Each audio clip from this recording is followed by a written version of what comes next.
On the afternoon of June 14, 1993, a thunderstorm cell stalled over Barton County, Missouri, and dropped 3 1/10 inches of rain in 97 minutes. 3 inches in 97 minutes. Let me tell you what that means on a 3 to 6% slope in southwest Missouri before I tell you about the Harmon farm. When rain falls faster than the soil can absorb it, the excess runs off. On a slope, that runoff does not run off evenly. It concentrates in the low points, the furrow bottoms, the path of least resistance. On a straight row field oriented up and down the slope, the furrows run straight downhill. They become channels. Concentrated runoff in a channel on a slope does one thing. It erodes. It cuts. It picks up the loose topsoil in the row bottom and carries it downhill at a rate that increases with both slope angle and rainfall intensity, accelerating as it collects more volume and more velocity toward the field's lower end. On a contour row field, the rows run across the slope, following the elevation lines rather than cutting through them. The furrow bottoms are nearly level. Water that falls in a contour row furrow does not run straight downhill. It runs along the contour slowly, spreading across the field rather than concentrating in a channel until it reaches a grass waterway at the end of the strip and exits the field safely at a controlled rate and velocity. On June 14, 1993, Barton County had both kinds of fields, side by side on the same township roads. The same rainfall, the same slope angles. Two different outcomes. Let me tell you about Gene Harmon, because you need to understand the man and the rows before you can understand what happened to those two fields. Gene had been farming the 320-acre Harmon place since 1945, when he came back from the Pacific and found his father in poor health and the farm needing a full-time farmer. His father had been contour farming those slopes since 1934, the year the Soil Conservation Service came through Barton County showing farmers how to survey a contour line with a hand level and wooden stakes, how to establish grass waterways in the low swales between strips, how to keep a 3 to 6% slope in row crops without watching it run into the creek every heavy rain. Gene's father had taken to contour farming the way a man takes to something that confirms what he already suspected. He had watched the slopes on the Harmon farm run brown water every hard rain since 1921. He had watched his neighbor's south field lose its topsoil the year they farmed it up and down the slope with a new corn planter in 1929. He had watched the county roads run red-brown after every June storm. When the SCS man came in 1934 with a hand level and showed him the contour lines on his south slope, Gene's father had said, "I understand." He had said it like a man hearing an explanation for something he had already observed. He spent the fall of 1934 establishing the contour rows on the Harmon place. Every row on every slope above 3%, while following the contour line within a tolerance of 6 inches of elevation change per 100 feet of row. He established grass waterways in the low swales between each strip, strips of permanent bluegrass and fescue 18 to 20 feet wide, running down the natural drainage channels and exiting the field at a grassed outlet at the field boundary. It took him 4 days of surveying and staking and 2 seasons of establishment. He had done it once. Gene had reflagged the contour lines twice, once in 1961 when the wooden stakes had rotted and once in 1978 when Les needed to learn the survey procedure. The rows themselves had not moved. They were in the ground, established in the crop rotation, maintained by the simple practice of planting in the same curved lines every spring. By 1993, Gene's father's contour rows were 59 years old. They had been planted continuously for 59 springs without moving. They had been through every heavy rain Barton County had produced in that time. And Barton County produces heavy rains the way Missouri produces humidity, reliably, intensely, and at the specific time of year when the slopes are most vulnerable. Now, let me tell you about Dale Morrow, because you need to understand what changed on his farm and why before you can understand what June 14th showed. Dale had farmed the 480-acre Morrow operation since 1971, when he took over from his father. The Morrow South Slope, 80 acres of 3 to 4% grade, had been contour farmed since 1936, the same SCS program that had established the Harmon rows 2 years earlier. 2 years, same surveyor, same contour stakes, same grass waterways. In 1978, Dale bought a 12-row planter. The 12-row planter was a revelation in efficiency. He could plant his corn in a third the time it had taken with his old 4-row. But a 12-row planter is 42 feet wide. On a contour row designed for a 4-row planter, the outer rows of a 12-row unit are following a different contour line than the inner rows. The machine cannot practically maintain the 6-inch per 100 feet tolerance of the original contour design. The rows begin to angle slightly upslope or downslope at the ends, creating the specific erosion vulnerability the contour system was designed to prevent. Dale had tried contour farming with the 12-row planter for 2 seasons. The rows were wrong. The equipment was fighting the curves. The headlands were a mess of overlapping curved rows that cost him time and wasted passes. He called the county extension office in 1978. The agronomist who came out walked his south slope. He looked at the width of the 12-row planter. He said, "You have 2 options. You can use a smaller planter on the contour ground, or you can reorient the rows to straight and manage the erosion risk through cover crops and residue management." Dale said, "Cover crops and residue management. What does that mean in practice?" The agronomist said, "No-till where possible. Leave the corn stalk standing through winter. Plant a cover crop in September to hold the ground through spring." Dale said, "I've never no-tilled a field in my life." The agronomist said, "It is the direction the research is pointing." Dale looked at his south slope and his 12-row planter. He said, "I'll straighten the rows." He straightened the rows in the fall of 1978. He tilled the grass waterways under and planted fence to fence in straight north-south rows that his 12-row unit could follow efficiently. He gained approximately 6 acres of cropland from the waterway ground.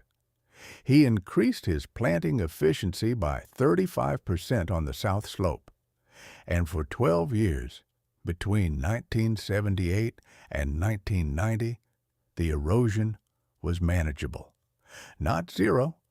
Dale could see the topsoil running in heavy rains, could see the brown water in his field furrows during thunderstorms, could see the gully beginning to form at the field's south boundary where the concentrated runoff exited, but manageable. No catastrophic loss in any single event.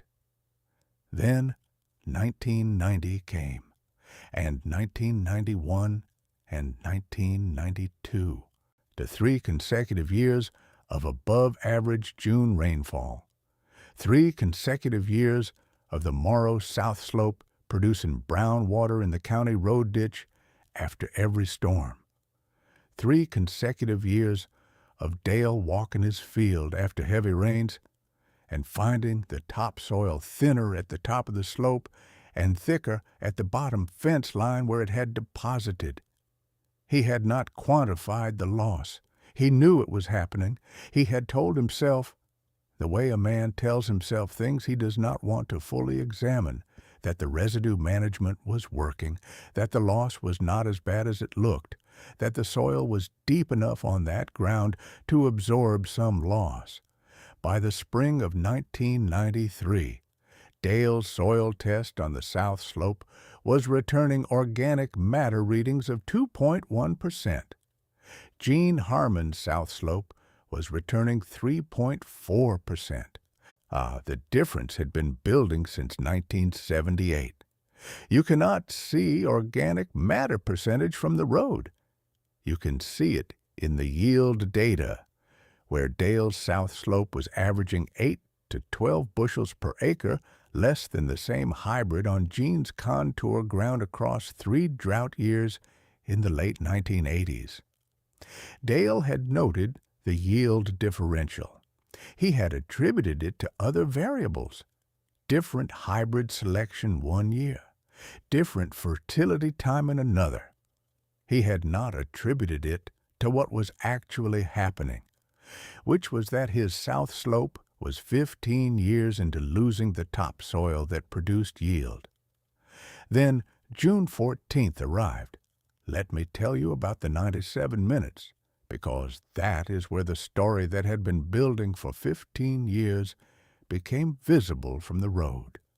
The rain started at 2:14 in the afternoon.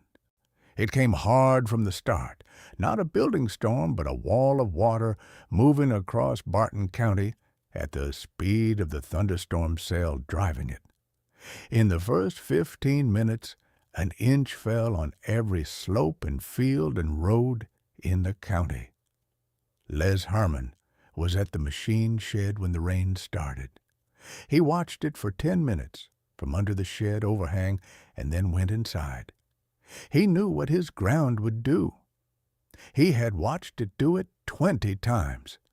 The contour rows would slow the water, spread it across the slope, move it gently to the grass waterways, and the waterways would carry it safely to the outlet at the field boundary. His topsoil would stay where it was. He was not worried about his ground. Dale Morrow was at his kitchen window, watching the rain hit his south slope. At the 20-minute mark, he could see the furrow bottoms running brown. At the 30-minute mark, he could see the concentrated flow forming in the lower portions of the straight rows where the grade steepened slightly.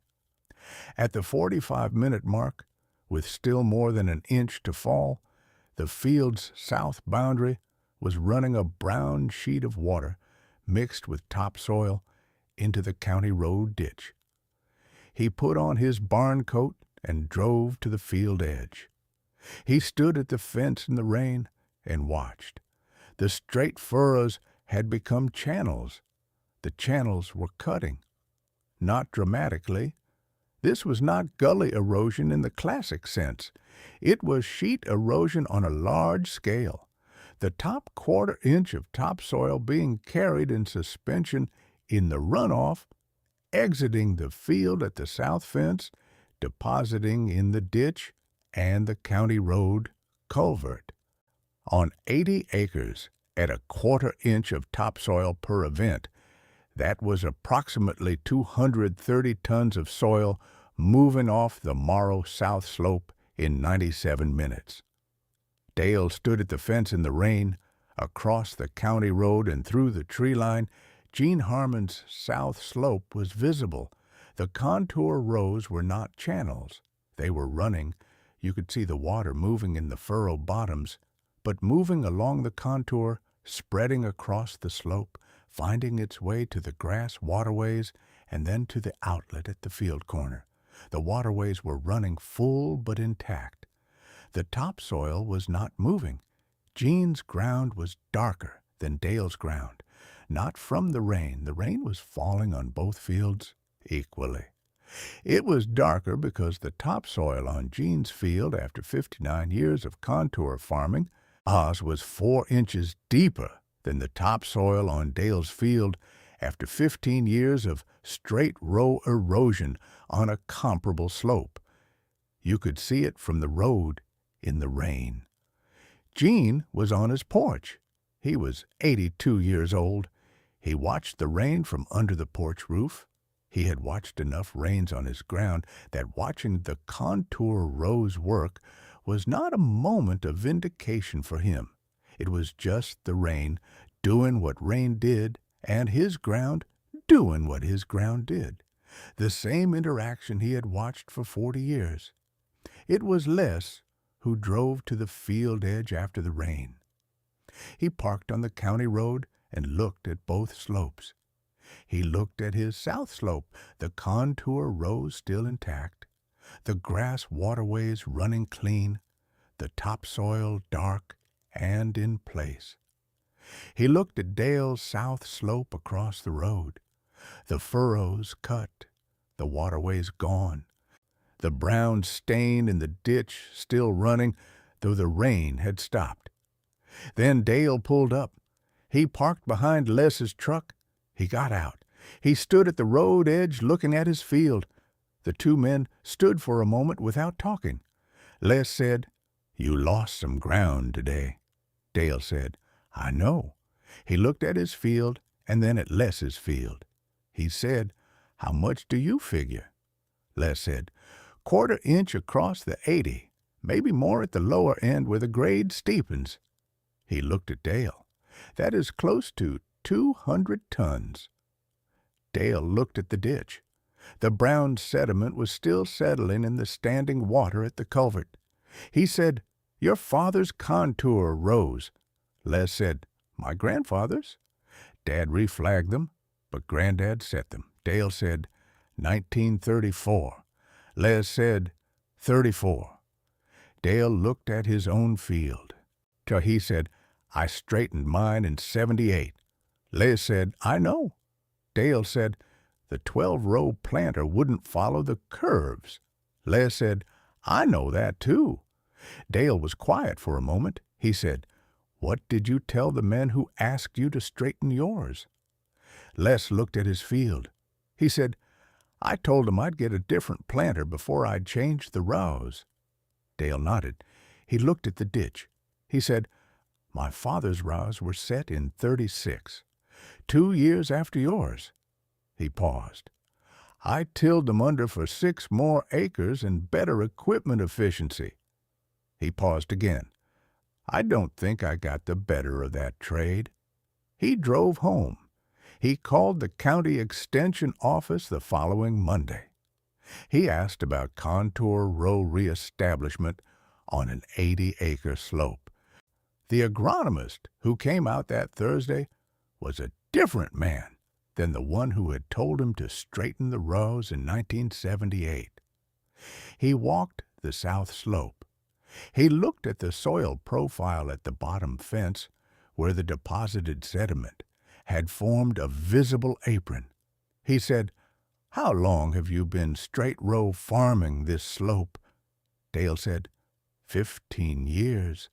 The agronomist dug his heel into the topsoil at the top of the slope. He pushed a soil probe into the ground at the top and at the bottom. He showed Dale the cores, the top of slope core, 4.2 inches of dark topsoil before the color change. The bottom of slope core, 7.8 inches. The topsoil from the top of the slope was at the bottom of the slope. 15 years of June rains had moved it. Dale said, "Can you reestablish the contour rows?" The agronomist said, "Yes. It takes 2 seasons to reestablish the grass waterways. After that you can plant the contour." He paused. "You'll need a narrower planter for the curved rows." Dale said, "What width?" The agronomist said, 6-row maximum for that grade and those curved radii." Dale looked at his 12-row planter. He said, "I bought that planter to get away from a 6-row." The agronomist said, "I understand." Dale looked at his south slope. He said, "If I had kept the 6-row and kept the contour rows, what would my topsoil depth be today at the top of that slope?" The agronomist looked at his notes. He said, "Approximately 6 to 6.5 inches." He paused. "The same as your bottom of slope reading." Dale nodded. 6.5 inches at the top versus 4.5. He had traded 2 inches of topsoil off the top of his south slope for 15 years of 12-row planting efficiency. The 6 acres he had gained from tilling the waterways under were producing at lower yield than the rest of the slope because they were on the tilled waterway ground, which was subsoil, not topsoil. He had gained 6 acres of subsoil and lost 2 inches of topsoil across 80. He did not think he had gotten the better of that trade either. Let me tell you about what the 2 inches meant, because this is the physics pause and it matters. Topsoil is not just dirt. It is the accumulated organic matter, microbial life, and mineral weathering of centuries of biological activity. The topsoil on the Harmon south slope had been accumulating since before anyone farmed it, since the Ozark Fringe Prairie was building soil under its grass roots, adding organic matter every year from root dieback and surface decomposition. That process does not happen quickly. Soil scientists estimate topsoil formation at approximately 1 inch per 500 years under favorable conditions. 2 inches of topsoil represents approximately 1,000 years of natural soil formation. Dale Morrow had moved 2 inches of topsoil off the top of his south slope in 15 years of straight-row farming. He had not destroyed it.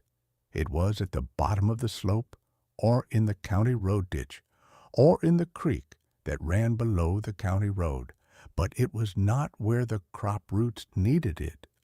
And replacing it was not a matter of buying a bag of something and spreading it on the field. 1,000 years of soil formation is not replaceable in a human farming lifetime. Gene Harmon's south slope had not lost that topsoil.